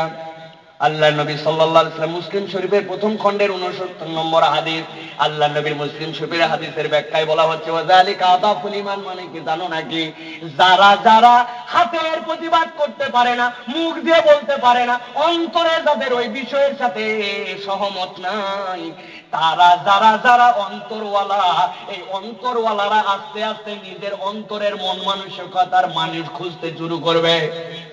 এই তুইও বলতে পারিস না, তোরও ক্ষমতা নাই, আমারও নাই, আমি ওই বিষয় ঘৃণা করি, তুইও করিস, আর কে কে করে দেখো তো। আস্তে আস্তে করে 50 জন লোক তৈরি হবে, ওই 50 জন মিলে আবার পিছন দিক থেকে সামনের দিকে যাবে, এখন বলার শক্তি অর্জন করবে। এর নাম হচ্ছে আযাফুল ঈমান। আযাফুল ঈমান মানে এরকম নয় ঘরের মধ্যে যাই বলতেছেন আমি এইটা ঘৃণা করি, আমি এইটা ঘৃণা করি, হয় নাই। কে? মসজিদের সামনে একটা কুত্তা মরেছে, চিনেন কুত্তা? কুকুর মরেছে, কুকুর, একটু সুস্থ ভাষায় বললাম। মসজিদের প্রথম যে সিঁড়ি, ওর উপরে কুকুর মরে পড়ে আছে। ফজরের সময় কুকুর ইন্তেকাল করছে ওই জায়গায়। মরার আর জায়গা পায় নাই, সিঁড়ির উপরে ইন্তেকাল করলো কুকুর। সবাই ডাঙ্গায় ডাঙ্গায় মসজিদে গেছে, উপর দিয়ে মসজিদে গেছে। যাওয়ার পরে ফজরের নামাজের পর ইমাম সাহেব হাত তুলছে, আল্লাহ, একটা কুকুর আমাদের মসজিদের সিঁড়িতে মরে গেছে, আল্লাহ, আল্লাহ এর গায়ের থেকে তো জোহরের সময় দুর্গন্ধ বাড়াবে, মেহেরবানি করে তুমি এখান থেকে তাকে সরিয়ে দাও। মুসল্লিরা বলছে আমিন। উপর দিয়ে পার হয়ে সবাই চলে আসবে। জোহরের সময় যাওয়ার পরে দেখে মাসি দিয়ে একটা ভন ভন ভন ভন ভন ভন। হুজুর চিন্তা করছে কি রে, অন্তর থেকে ঘৃণা করলাম কুকুর না পাক, অন্তর থেকে ঘৃণা করলাম মসজিদের জায়গায় মূল্য, অন্তর থেকে ঘৃণা করলাম দুর্গন্ধ বাড়াবে, দোয়া করলাম তাহলে তো দোয়া কবুল হয় নাই।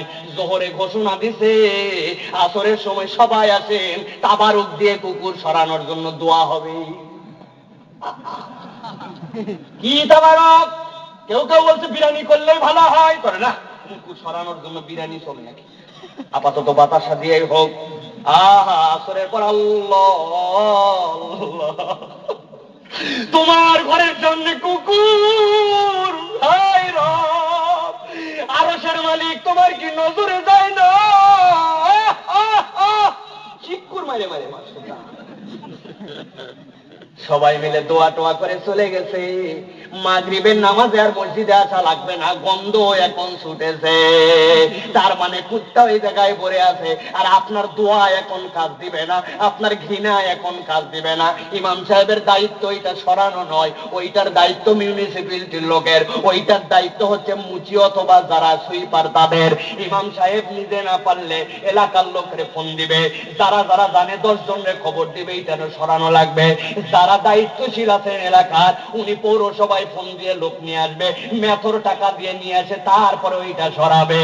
এখন কোনো কথা নাই, বার্তা নাই, দুনিয়ায় যাই অপরাধ হোক যাই হোক, ইমানদারের চরিত্র হইছে আল্লাহ উপর থেকে। আল্লাহ নবী বলছিলেন এখন আমি নিচের দিক থেকে আমার ঘৃণা করি, আমি আল্লাহ, আমি ঘৃণা করি আল্লাহ, ভণ্ডামি। বুঝাইতে পারছি আপনাদেরকে? বুঝছেন আপনারা? তাহলে আপনার দায়িত্ব যেটাই দায়িত্ব পালন করতে হবে ভাই, এই দায়িত্বের স্তর বুঝে নিতে হবে। এই জন্য আমি বলবো এই ধরনের যুবকদের এবং তাদের সংগঠনের দাম অনেক বেশি। কারণ ওয়ালতাকুম মিনকুম উম্মাতুন ইয়াদউনা ইলাল খায়র, যুগে যুগে আমরা দেখেছি যুবকরা যেখানে গেছে আল্লাহ বিজয় যুবকদের হাতে দিয়েছে। যুবকরা যখন সংগঠিত তখন আল্লাহ রাব্বুল আমিন বিজয় দিয়ে দিয়েছে। যুবকরা বাপরে হেফাজত করছে, যুবকরা ইসলামের জন্য কলিজা দিয়ে দিতে। আল্লাহ নবী উহুদের প্রান্তরে সবাই জানি আমরা, আল্লাহ নবী ডাক দিলেন, আয় রে এই উম্মত কেমন উম্মত, তারা কেমন করে কল্যাণ পাবে, সেই উম্মত তার নবীর দাঁতকে শহীদ করেছে। আল্লাহ নবীর মনে চোট লেগেছে, মনোব্যথা লেগেছে, আল্লাহ নবী কখনো এরকম কথা বলেন নাই। সাথে সাথে তালহা রাদিয়াল্লাহু তাআলা এসেছেন, আসার পরে আল্লাহ নবীকে জড়ায় ধরছেন, ধরে আস্তে আস্তে করে টিলার উপরে ওঠেন। আপনাদেরকে কাহিনী শোনানোর উদ্দেশ্য নয়। ও যুবক খেয়াল করো, আল্লাহ নবী ওই বিপদের মধ্যে আছেন যেখানে আল্লাহ নবীর থেকে সবাই বিচ্ছিন্ন হয়ে গেছে। তিনি আল্লাহ নবীকে জড়ায় ধরে উপর দিকে উঠান আর মুখ দিয়ে মুচকে মুচকে হাসে। হাসো কেন তুমি, হাসো কেন? আরে হাসো কেন, এই মুহূর্তে হাসো কেন? আল্লাহ নবী বলেন আরো হাসে। ইতিহাস সাক্ষ্য দিচ্ছে, যুদ্ধ শেষ হওয়ার পরে তার পিঠের দিকে গুনে দেখা গেছে 39টা, কেউ বলছেন 18টা, এই পরিমাণ তীর তার পিঠের মধ্যে বিঁধেছে। আল্লাহ নবীর গায়ের মধ্যে একটা আঁচল লাগতে দেয় নাই, কিন্তু হাসতেছিল কেন? হাসার কারণ হচ্ছে আমার নবীর দিকে তাকায়া পিঠের মধ্যে আমার তীর লাগে, আর আমি যদি মুখটা কালো করি আমার নবী তেমনি কষ্ট পাইছে, আবার কষ্ট পাবে। তীর লাগে ব্যথার পরিবর্তে হাসে। এই হচ্ছে যুবক উম্মত, তারা আল্লাহ নবীর জন্য জীবন দিয়েছে। এই সমাজ থেকে, এই পরিবেশ থেকে খারাপ জিনিসকে সরানোর জন্য সেই রকম মর্দে মুজাহিদ যুবক কি তৈরি আছে?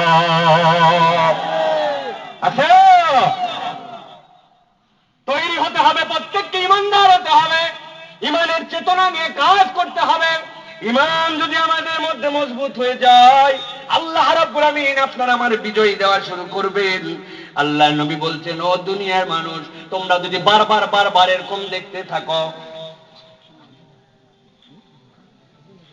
করে দিব চলবো।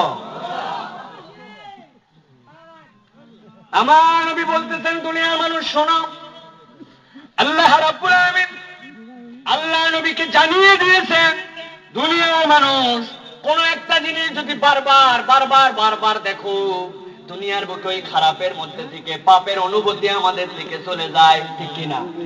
কল্পনা করেন তো, আগে ক্রিকেট খেলা যখন হইতো, আমিও ক্রিকেট ভক্ত একজন ছিলাম, ক্রিকেট খেলা দেখতাম। এখন আস্তে আস্তে রুচির থেকেই চলে গেছে। পাশে মুরব্বী বসে আছে, কোন একটা জায়গায় রাস্তার পাশে হয়তো বা গিয়েছি, যাওয়ার পরে একটু খেলা দেখতে শুরু করব।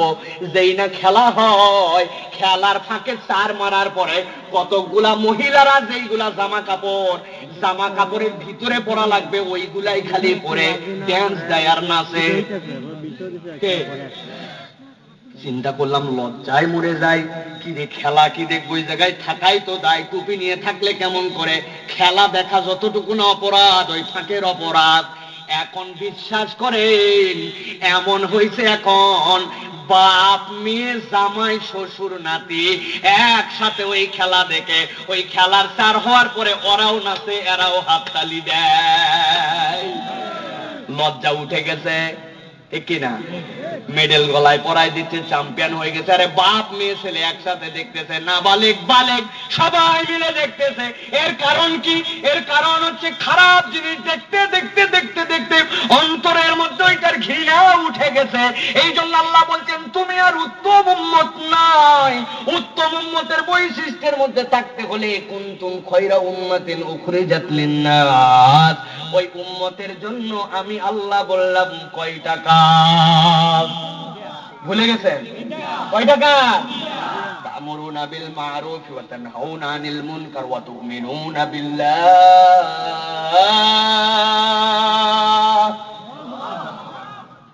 এখন আল্লাহর প্রতি ইমানের দাবি আমি করি, কিন্তু ইমানের কোনো কাজ আমার সাথে নাই, ইমানের কোনো অনুভূতি আমার নাই, তাহলে কেমন করে আমরা মুমিন হতে পারবো? মুমিন হওয়া যাবে না। এই জন্য এখন আমাদের মধ্যে একটা দল বলে, বোবার কোনো শত্রু নাই বাবা, কোনো কথা বলার দরকার নাই, মুখ বন্ধ করে থাক। ইসলামকে আপনারা মুখ বন্ধ করে থাকতে বলে না খুলতে বলে? বন্ধ না খোলা? খুলতে বলে ইসলাম। আপনি কেন বন্ধ করতে বলেন? আপনার মুখ খুলে রাখতে হবে। আল্লাহ রাব্বুল আলামিন বলতেছেন, রাসূল আপনি জানান, ওয়ামান আহসানু কাওলাম মিম্মান দাআ ইলাল্লাহ, ومن أحسن قولا ممن دعا إلى الله وعمل صالحا وقال إنني من المسلمين।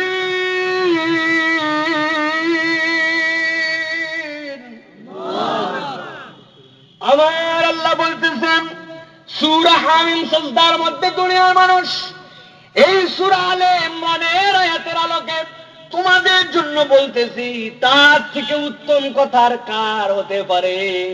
আহসানু ইসমে তাফজিল মুবালাগা, আল্লাহ বলছেন এর থেকে ভালো কথার কারোই হতে পারে না। কওলাম মিম্মান দাআ ইলাল্লাহ, যারা নিজের খেয়ে পড়ে মানুষকে আল্লাহর দিকে ডাকে। সুবহানাল্লাহ। তার থেকে উত্তম কথার কারো হতে পারে না। ও ভাই রে, তুই নামাজ পড় রে ভাই, এই অন্যায়টা তুই করবি না। হাজার বিপদ আছে, হাজার বাধা আছে, দুনিয়ার মানুষ তারে খারাপ বলে, জেলের ভয় দেখায়, জুলুমের ভয় দেখায়, কোন ভয় সে ভয়কে পরোয়া করে না। কারণ আমার আল্লাহ বলছেন, ওয়ামান আহসানু কাওলাম মিম্মান দাআ ইলাল্লাহ। দুনিয়ার কোন স্বার্থ আমার নাই, আমার স্বার্থ হচ্ছে আমার আল্লাহ যেন আমার প্রতি রাজি খুশি হয়ে যায়। আমার আল্লাহর রাজি খুশির জন্য আমি তো আমার জীবন দিতে পারি, তাহলে জেল জুলুমের ভয় দেখায় কি লাভ? আল্লাহ রাব্বুল আমিন বলছেন, আমিলা সালিহান, কেবলমাত্র ডাকেই না, ওই ডাকার সাথে নিজেও ভালো কাজ করে। আমাদের সমাজে অনেক দায়ী, আমরা অন্যকে আমরা ভালো কাজের উপদেশ দেই, কিন্তু নিজেরা সেই ভালো কাজ করি না। আছে কিনা? স্টেজে দাঁড়ালে ওরে বাবা মনে হয় না হুজুরের দরকারই আছে। এক একজন প্রতিনিধি এসে বক্তব্য দেয়, নামাজ পড়বেন, ভালো মানুষ হবেন, অন্যায় করবেন না, সুদ খাবেন না, অপরাধের মধ্যে যাবেন না। ওয়াজ শুনলে মনে হবে বক্তার আর দরকার নাই। এক এক এলাকার যারা প্রতিনিধি আছেন উনাদের থেকে ভালো ওয়াজ কেউ নাই। আছে না? বক্তা বসে থাকে 40 মিনিট ওরা ওয়াজ করে, খারাপ কথা একটাও বলে না। কিন্তু আমার আল্লাহ কি বলতেছেন? তুমি ডাকো মানুষকে আমিলা সালিহান, তোমাকে পরিচয় দিতে হবে কেবল আমি এই ডাকার মধ্যেই নয়, আমি নিজে নেক কাজ করি। আল্লাহ বলছেন এইটুকু যথেষ্ট নয়, ওয়া ক্বালা ইন্নানি মিনাল মুসলিমিন। আল্লাহ আমি তোমার কাছে সাক্ষ্য দিচ্ছি, তোমার যাবতীয় হুকুমের কাছে আমার মাথা নামায়া দিলাম। তোমার কোন নির্দেশের বিরোধিতাকারী আমি নই। ওয়া ক্বালা ইন্নানি মিনাল মুসলিমিন। আপনি মানুষকে বলছেন ভালো হও বাবা, ইসলাম মানো, টাকনুর নিচে আপনার জামা, মুখের মধ্যে আপনার দাড়িটা পর্যন্ত নাই, বাহ্যিকে আমল করতে পারেন না, আপনি তো ওয়া ক্বালা ইন্নানি মিনাল মুসলিমিন হতে পারেন নাই। মুসলিম মানে কি? আমার নিজের কোনো মত নাই, আমার নিজের কোনো ভিউ নাই, আমার নিজের কোনো আইডিওলজি নাই, যা বলছেন আমার আল্লাহ তাই আমি মেনে নিছি। দিস ইজ কল মুসলিম। ঠিক কিনা? অনেকের কাছে কথাগুলা ভালো লাগবে না, ঠিক কিনা? ভালো লাগবে। আমার আগেই বলা হয়েছিল হুজুর বেশি গরম দিয়ে কথা বলবে না, নরম নরম কথা বলবেন। আমি কিন্তু একদম নরম বলতেছি, সবগুলা সুর সুর দিয়া। ঠিক কিনা? আর মাত্র 5 মিনিট, ভালো করে খেয়াল করেন। আমার আল্লাহ রাব্বুল আমিন বলছেন, ওয়ালা তাস্তাউইল হাসানাতু ওয়ালাস সাইয়্যা ইদফা বিল্লাতী হিয়া আহসান فإذا الذي بينك وبينه عداوة كأنه ولي حميم।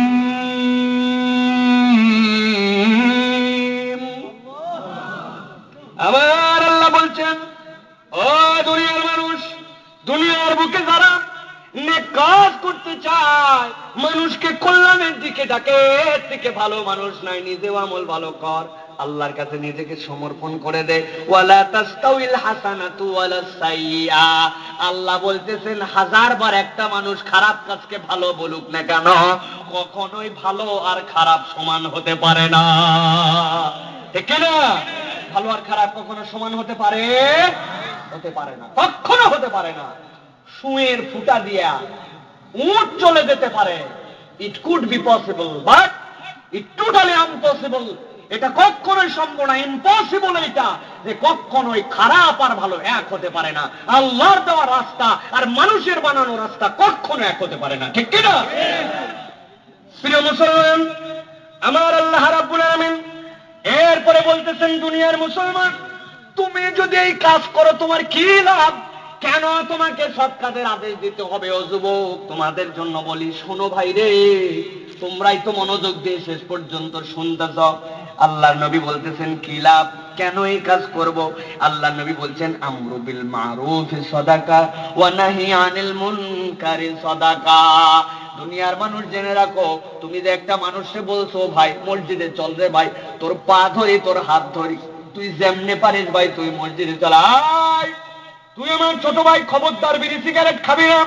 আমি মানা করলাম, খবরদার বলতেছি, আমি থাকতে যদি সিগারেট খেতে দেখি, ঠাটায় থাপ্পড় মানে তোর শেষ করে ফেলবো। আপনি এই কাজ করেছেন, একটা ন্যায় কাজের আদেশ আর একটা অন্যায় থেকে নিষেধ, ফাও নয়। আমার নবী বলতেছেন, এইগুলা প্রত্যেকটা একটা করে সাদাকা, আর একটা সাদাকার দাম তুই জানিস নাকি উম্মত? তোর আমল নামায় যদি কিয়ামতের দিনে তুকুবিলাত একটা কবুলকৃত সাদাকা থাকে, আমার আল্লাহ ওই সাদাকার বদৌলতে ওই বান্দাকে মাফ করে জান্নাতে ঢুকায় দিতে পারে।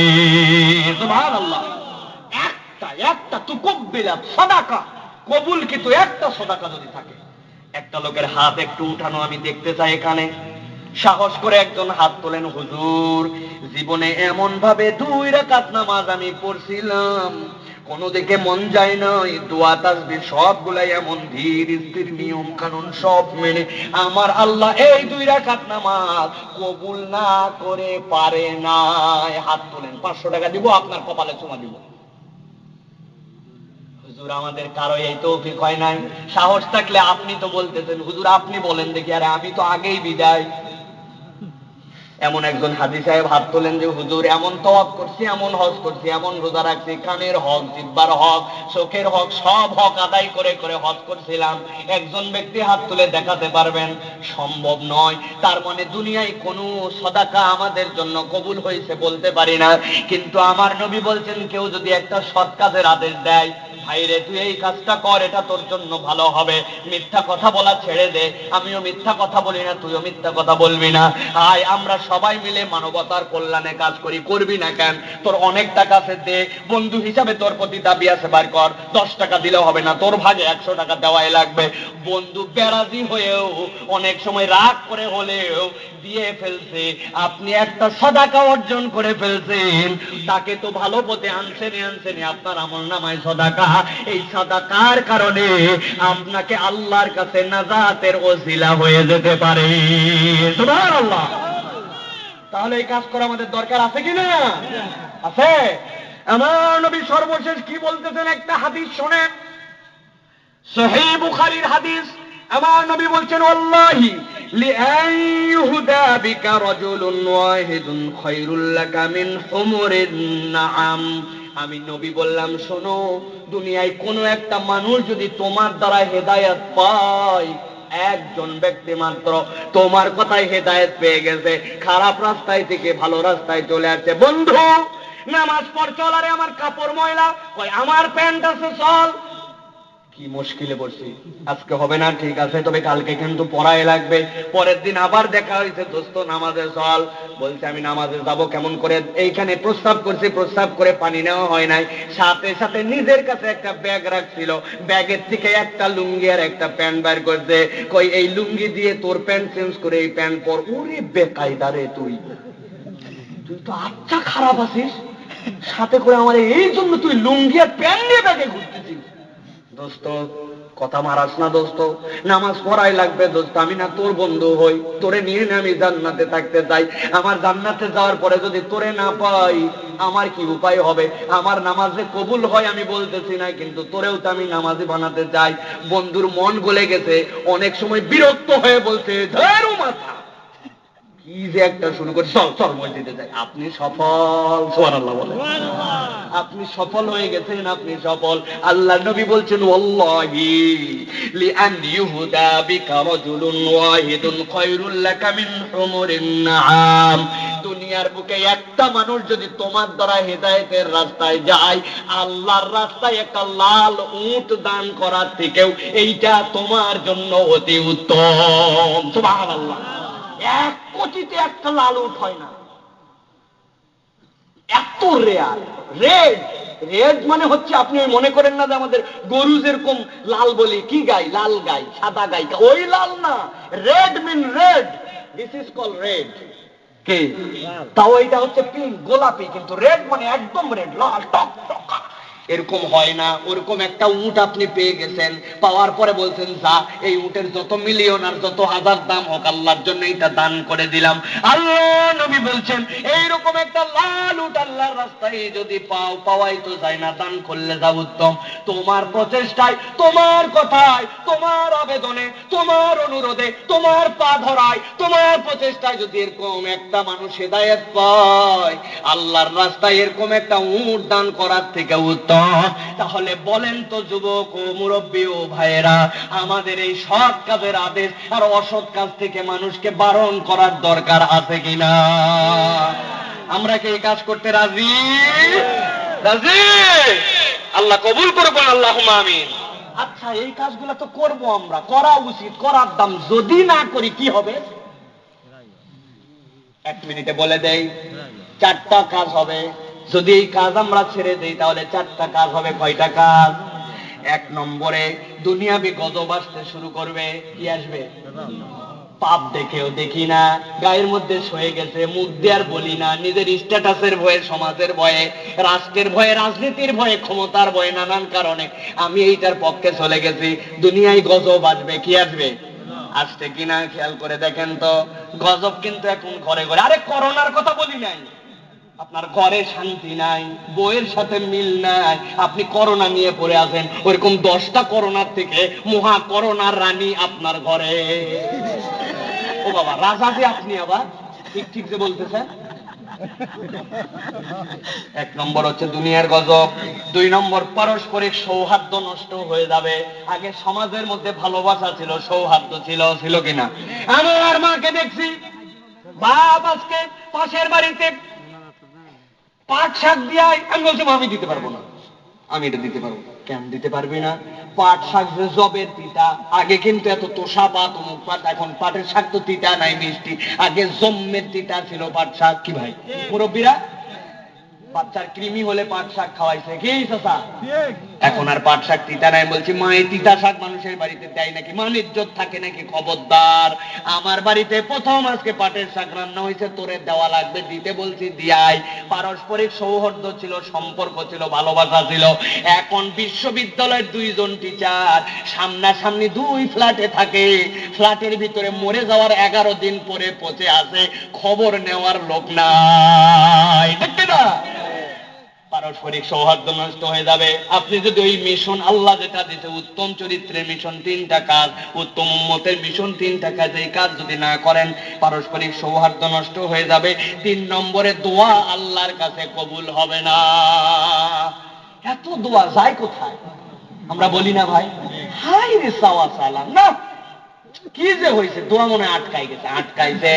আপনার কম্পিউটার আছে, আপনার কম্পিউটারের চার্জ আছে, আপনার কম্পিউটারের সবগুলা সফটওয়্যার সুন্দর মতো আছে, আপনি আমার দিয়ে দিচ্ছেন, হুজুর নেন, আপনি কাজ করেন। আপনি বলবেন হুজুর কাজ তো করবো, মহব্বত করে দিলেন, কিন্তু পাসওয়ার্ডটা যে দিলেন না, পাসওয়ার্ড আমার নাই। ওয়াইফাইয়ের মধ্যে আছে, শো করতেছে ওয়াইফাই আছে 5টা, কিন্তু একটাও আমার অ্যাক্সেস নাই, একটাও আমার পাসওয়ার্ড নাই। পাসওয়ার্ড না থাকলে আপনি ওয়াইফাই ব্যবহার করতে পারেন? তার মানে কি বোঝা যায়? আপনার দোয়া কবুল হয় না, আপনার দোয়া করাও হচ্ছে, পাওয়ারও আছে, দোয়াও ঠিক আছে, কিন্তু আসমানে যায় না, পাসওয়ার্ড নাই। পাসওয়ার্ড কুনতুম খায়রা উম্মাহ উখরিজাত লিন-নাস তা'মুরুনা বিল মারুফ ওয়া তানহাউনা আনিল মুনকার ওয়া তু'মিনুনা বিল্লাহ। এই তিন পাসওয়ার্ড ঠিক নাই, দোয়া কিন্তু কবুল হবে না ভাই।